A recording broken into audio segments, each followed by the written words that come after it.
جیسا کہ I am F نے کہا ہے کہ آئی ایم ایف بھی ہمیں مزید قرضے کا پروگرام نہیں دے گا جب تک کہ ہم پیٹرول اور ڈیزل کی قیمت نہ بڑھائیں۔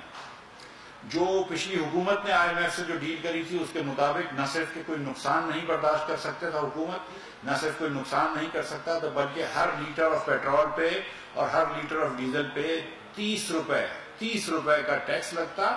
جس کو لیوی کہتے ہیں، اور اس کے بعد پوری قیمت پہ اوپر 30 روپے لگانے کے بعد نقصان ختم کرنے کے بعد 17% ٹیکس لگتا۔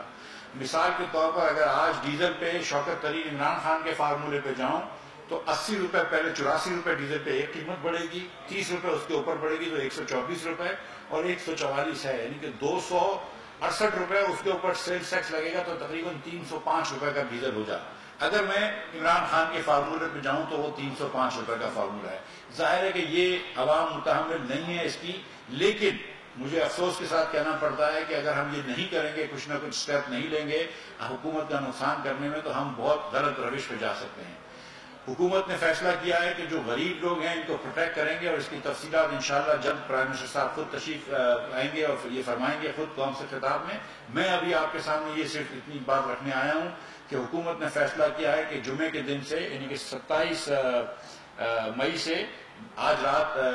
مڈ نائٹ سے پیٹرول کی قیمت میں، ڈیزل کی قیمت میں،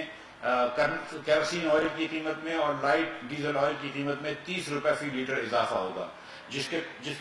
کے بعد 179 روپے 86 پیسے کا لیٹر پیٹرول ہو جائے گا اور ڈیزل ہو جائے گا 174 روپے 15 پیسے کا، کیروسین ہو جائے گا 155 روپے 56 پیسے فی لیٹر 15 اور لائٹ ڈیزل آئل ہو جائے گا 148 روپے 31 پیسے کا۔ تو یہ نئی قیمتیں ہوں گی آج رات کے 12 بجے سے۔ یہ 30 روپے سب چیزوں کی قیمت میں اضافہ ہوا ہے۔ میں اب بھی یہ بتا دوں عوام کو کہ آج بھی یہ 30 روپے بڑھانے کے بعد ڈیزل پہ حکومت 56 روپے 71 پیسے نقصان کر رہی ہے۔ یہ حکومت اپنی جیب سے اپنے پلے سے دے رہی ہے، اور حکومت کیا ہے؟ میں اور آپ ہیں۔ تو پاکستانی شہری آج بھی 56 روپے 51 پیسے 71 پیسے ڈیزل پہ نقصان کر رہا ہے، 37 روپے 84 پیسے لائٹ ڈیزل آئل پہ، 21 روپے 83 پیسے کیروسین پہ اور 17 روپے 2 پیسے پیٹرول پہ نقصان کر رہا ہے۔